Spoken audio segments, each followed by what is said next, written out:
Hello friends, नमस्कार। Welcome back my channel target teacher job. मैं प्रियंका स्वागत करती हूँ आप सभी का आपके अपने चैनल टारगेट टीचर जॉब में। दोस्तों, आज हम बीएड द्वितीय वर्ष प्रथम प्रश्न पत्र शिक्षण के सिद्धांत एवं विधियाँ पढ़ेंगे और इसके अंतर्गत हम देखेंगे आपका लेक्चर नंबर 41। तो चलिए देखते हैं। क्वेश्चन है, शिक्षण के कक्षा उपागम का संक्षेप में वर्णन कीजिए। ये आपके सिद्धार्थनगर यूनिवर्सिटी 2019 में पूछा हुआ क्वेश्चन है। उत्तर देखते हैं। कक्षा उपागम।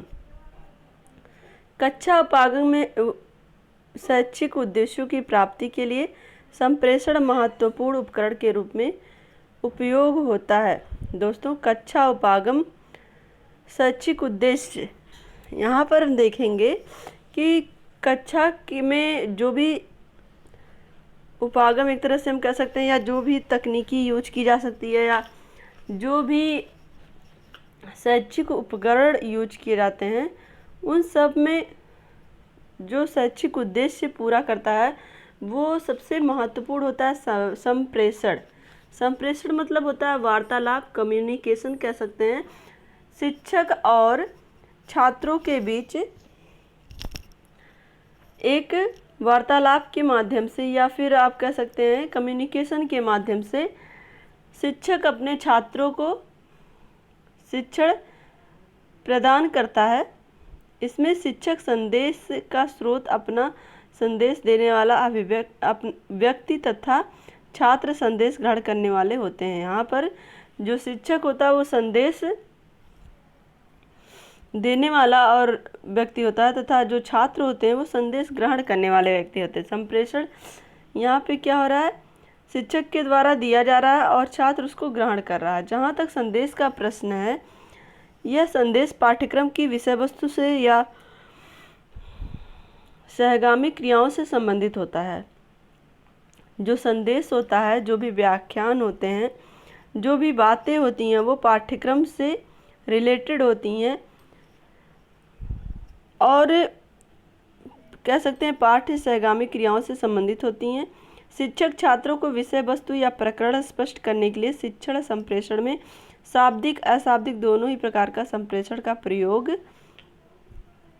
प्रभावशाली ढंग से करने का प्रयास करते हैं। यहाँ पर हम देखेंगे कि जो शिक्षक होता है वो अपनी विषय वस्तु, जो भी शिक्षण कार्य कर रहा है, उस शिक्षण कार्य को और प्रभावशाली बनाने के लिए संप्रेषण को माध्यम बनाता है, यानी कि कम्युनिकेशन को माध्यम बनाता है। और वो कम्युनिकेशन शाब्दिक भी हो सकता है और अशाब्दिक भी हो सकता है। शाब्दिक में अगर हम देखें तो जब भी शिक्षक द्वारा शिक्षण कार्य किया जाता है और उस दौरान कुछ भी प्रश्न छात्रों से पूछे जाने पर अगर छात्र उसका उत्तर सही ढंग से या उसको एक्सप्रेस सही ढंग से करते हैं तो छात्र उसमें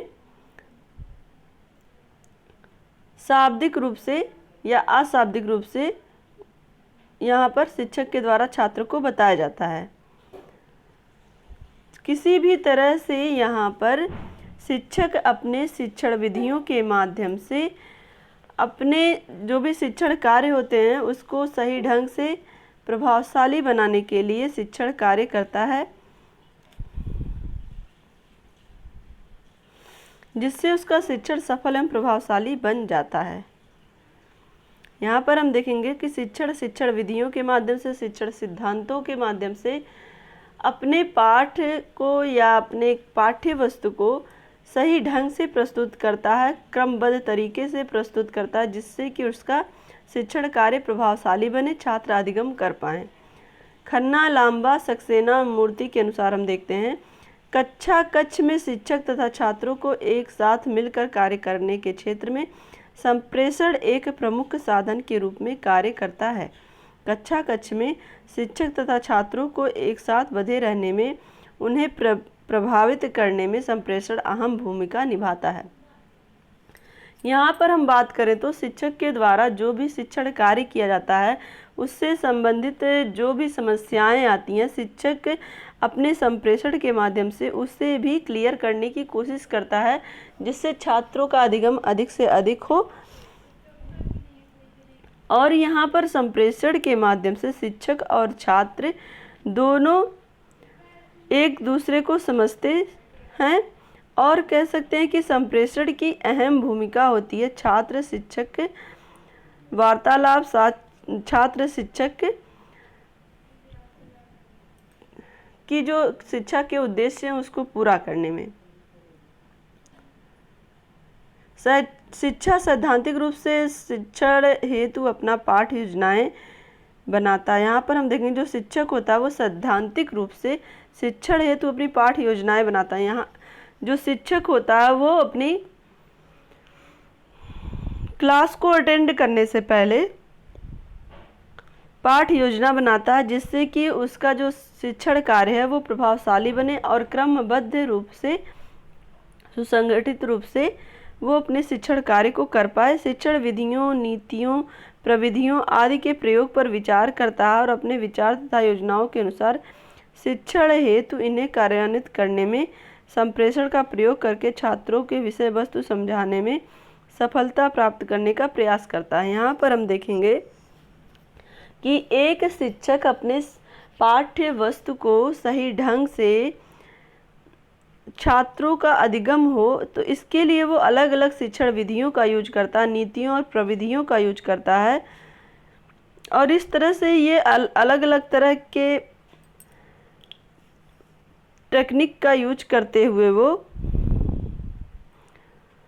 अलग अलग योजनाओं के अनुसार शिक्षण हेतु उन्हें कार्यान्वित करने में संप्रेषण का प्रयोग करके छात्रों को विषय वस्तु समझाने में सफलता प्राप्त करने का प्रयास करता है। तो यहाँ पर हम देखेंगे एक शिक्षक अपने शिक्षण विधियों के माध्यम से, अपने शिक्षण कौशल के माध्यम से अपने छात्र को अधिगम करवाता है, जिससे कि उसका जो शिक्षण कार्य प्रभावशाली भी बनता है और साथ ही जो उसके छात्र हैं वो हर चीज़ को सही ढंग से समझ पाते हैं, अपने पाठ्य वस्तु को समझ पाते हैं और उनका जो भी शिक्षा का उद्देश्य होता है वो पूरा हो पाता है।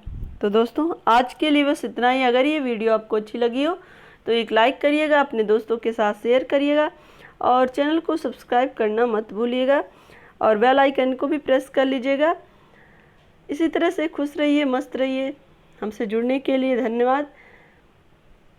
जय हिंद।